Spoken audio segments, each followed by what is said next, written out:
आप सभी भाई बहनों का ब्रेकिंग आध्यात्मिक न्यूज की कक्षा में बहुत बहुत स्वागत है। आज की चर्चा का विषय है विज्ञापनों का चुंबकीय आकर्षण। देखिए, प्रथम दृष्टि में आपको हो सकता है ये एक भौतिक विषय लग रहा हो, क्योंकि हमारा तो देखिए आध्यात्मिक ज्ञानात्मक चैनल है। इसलिए इस आध्यात्मिक ज्ञानात्मक चैनल में हम जितने भी ये विषय रखते हैं, चाहे ये ब्रेकिंग न्यूज में ही देखिए, हमने एक शब्द क्या लिखा है, आध्यात्मिक न्यूज। क्योंकि हमारी जितनी भी विषय हैं या जितनी भी जानकारी हैं, वो परमात्मा, आत्मा या प्रकृति के तीन गुणों से ही संबंध रखती है। और विशेष रूप से देखिए, आत्मा और परमात्मा से ही संबंध रखती है, क्योंकि आत्मा और परमात्मा प्रत्यक्ष विषय नहीं होते। क्योंकि प्रत्यक्ष विषय तो देखिए ये आपके हमारे स्थूल शरीर होते हैं। क्योंकि वर्तमान समय कलयुग का चल रहा है, और कलयुग में देखिए इन लुभावने विज्ञापनों का अक्सर हम टीवी मोबाइल पर देखते रहते हैं। और एक साधारण मनुष्य इन विज्ञापनों से बहुत ही जल्दी प्रभावित होता है। क्योंकि आज मैंने विषय क्या लिया है, विज्ञापनों का चुंबकीय आकर्षण। देखिए, चुंबक शब्द अपने आप में ही एक आकर्षित करता है। किनको? लोहे के कणों को। यहाँ लोहे के कणों का अभिप्राय आपके हमारे स्थूल शरीर ले लो, या स्थूल शरीर के 5 भोग्य विषय ले लो, या आपका हमारा जो स्थूल शरीर 5 तत्वों का बना हुआ है, पृथ्वी जल अग्नि वायु आकाश को ले लो। इसी तरह आपकी हमारी 5 ज्ञानेंद्रियां जो इन 5 भोग्य विषयों का सुख लेती है, जो नाक, जीवा, आंख, त्वचा, कान है। इसी तरह आपके हमारी 5 कर्मेंद्रिय हैं जो इन भोग्य विषयों की प्राप्ति के लिए कर्म करती हैं, यानी कि हाथ पैर वाणी जो आपके हमारी कर्मेंद्रिय हैं। इसी तरह आपका हमारा जो एक मल मूत्र त्यागने के जो एक कर्मेंद्रिय, यानी कि आपके हमारे स्थूल शरीर और सूक्ष्म शरीर, ये इन विज्ञापनों से बहुत ही अधिक प्रभावित रहता है। इसीलिए मैंने विज्ञापनों का एक चुंबकीय आकर्षण आज की वीडियो का एक विषय रखा है। चर्चा को थोड़ी आगे बढ़ाने से पहले ये विज्ञापन शब्द का अर्थ जान लेते हैं। देखिए, इसका सदी विशोध आप करोगे तो 2 शब्द आते हैं। एक तो वी और दूसरा आता है ज्ञापन। वी शब्द लिया गया ये विषयों से, उसका ये छोटा शब्द लिया गया विषयों का वी। और ज्ञापन होता है, देखिए किसी चीज को जब हम कोई सूचना देते हैं, जानकारी देते हैं, जैसे कहते हैं ना ज्ञापन दिया गया। कभी कभी आपने देखा होगा समाचारों में कि राष्ट्रपति भवन में कुछ राजनीतिक दल राष्ट्रपति को कुछ ज्ञापन देने जाते हैं, फिर बाद में आकर वो पत्रकारों से बातचीत करते हैं। तो ये विभिन्न प्रकार की ये जानकारी कह लो, जताना कह लो, प्रकट करना कह लो, यानी विभिन्न प्रकार की जो जानकारी या सूचनाएं हम प्रकट करते हैं ना, उसको ज्ञापन कहा जाता है। और क्योंकि ये विषयों के प्रति ही आता है, इसलिए इसको विज्ञापन का नाम दिया गया। इन विज्ञापन को बनाने वाली या पेश करने वाली बहुत कंपनियां बन गई हैं। उनकी इस कार्य में एक विशेष कुशलता होती है। वो अपने विज्ञापनों को इतने अधिक लुभावने बनाते हैं, आकर्षक बनाते हैं, भले ही देखिए वो कानून के दायरे में रहते हुए जिस वस्तु विशेष का या जिस क्रिया विशेष का उन्होंने विज्ञापन देना होता है। अक्सर आजकल तो ऐसा देखा जा रहा है कि ऐसे विज्ञापनकर्ता जो वर्तमान समय के जो खेल जगत के या फिल्मी दुनिया की जो हस्तियां होती हैं, ऐसे लोगों को ही अधिक धन देकर अपने उत्पाद का एक विज्ञापन करवाया जाता है, जिसमें उस वस्तु विशेष के बढ़ा चढ़ाकर खूबियां बताई जाती हैं। और अक्सर मनुष्य देखिए खेल जगत की हस्तियों से या फिल्मी जगत के जो हीरो हीरोइन होते हैं, उनसे एक साधारण मनुष्य प्रभावित होता है, क्योंकि सभी कलयुगी मनुष्यों का एक मन विषय होता है। तब ऐसी स्थिति बनने पे, यानी मन की कमजोरी क्या है कि इन विषय भोगों के प्रति वो आकर्षित होता है। और जब ऐसे विज्ञापनों को बार बार पुनरावृत्ति की जाती है, तो आपके मन मस्तिष्क में फिर उन पदार्थों को खरीदने की कहो या उन पदार्थों को भोगने की अंदर से इच्छा जागती है।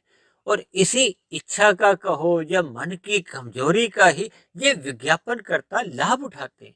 देखिए ये एक सच्चाई है, क्योंकि देखिए मेरा तो आध्यात्मिक ज्ञानात्मक चैनल है।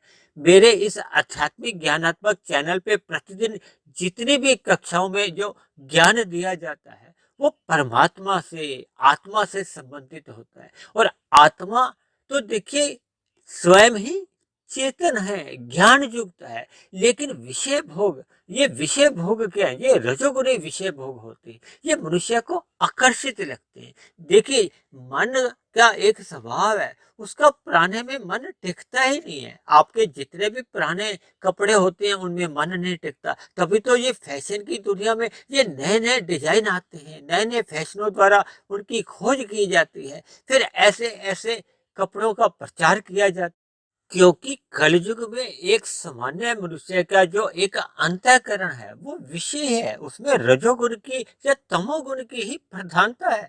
देखिए सतोगुण का अभाव होने पर आपका हमारा अंतःकरण कमजोर माना जाता है, या ये भी समझ सकते हो कि आपका हमारा अंतःकरण में सत्संग का जब अभाव रहता है, उसमें सतोगुण की न्यूनता रहती है, तब ऐसी स्थिति में ये जो जितने भी विषयों के विज्ञापन होते हैं ये अपनी ओर चुंबक की भांति ये हमें खींच लेते हैं, और खींचने के बाद सहज ही मनुष्य इन वस्तुओं को खरीदने को एक बाध्य हो जाता है।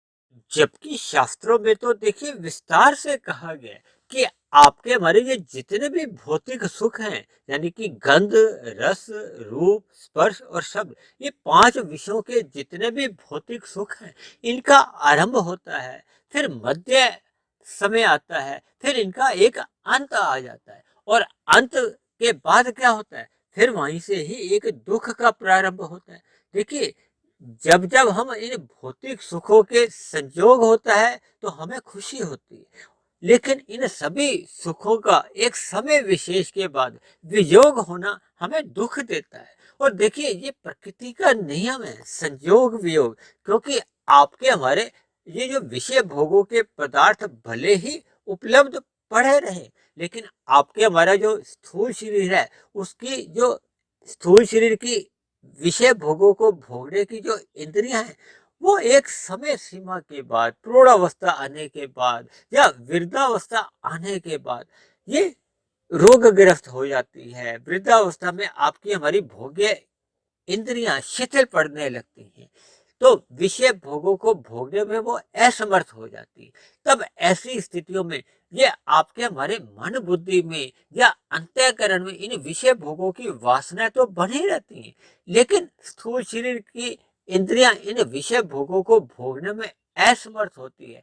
तब ऐसी स्थिति बने रहने पे फिर ये अधूरी वासना ही आपके हमारे एक नए जन्म का कारण बनती है, और नए जन्म के कारण के पीछे ये अधूरी वासनाएं कहो, भोग वासनाएं कहो, और फिर ऐसी स्थिति में जैसे जैसे आपके हमारे कर्माशय में हमारे पाप और पुण्य कर्मों की एक अनुपात होता है, उसी के आधार पर फिर हमें अगला जन्म मिलता है। देखिए मनुष्य योनि तो तभी मिलती है जब आपके हमारे संचित कर्मों में पाप और पुण्य कर्मों की तुल्यता होती है या पुण्य कर्मों की अधिकता होती है।